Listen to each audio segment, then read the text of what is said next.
sparks in the dark. The smell of molten metal and burning iron clung to Anton like a second skin. A welder by trade, he spent his days fusing steel in the cavernous heart of a shipyard, where sparks flew like tiny fireflies in the darkness. Most nights, he went home alone to a silent apartment, the kind of silence that gnawed at your mind. Anton had always been quiet, methodical, someone who measured every movement, every word, but beneath his calm exterior simmered a rage that no one ever saw. The factory was his sanctuary, the metal his confidant. It was the only place where he could lose himself, where his hands could create rather than destroy. Until one night, everything shifted. It started with an argument. A coworker, someone Anton had tolerated for years, mocked his work, humiliated him in front of the crew. The laughter echoed in the steel beams, bouncing off the walls like a cruel chorus. Heat rose in Anton's chest, not the kind that came from welding,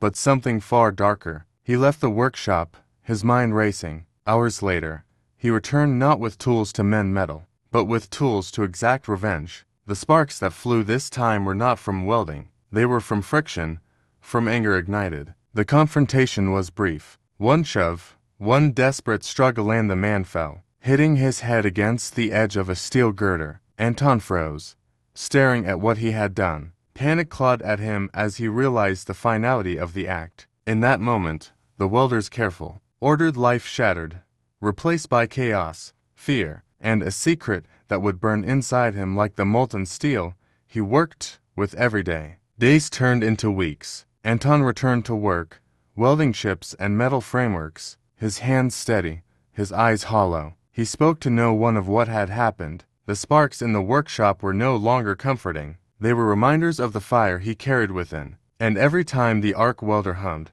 every time molten metal sizzled, Anton felt the echo of that night, a reminder that a single moment of rage could forge a lifetime of guilt, stronger and heavier than any steel he could ever weld.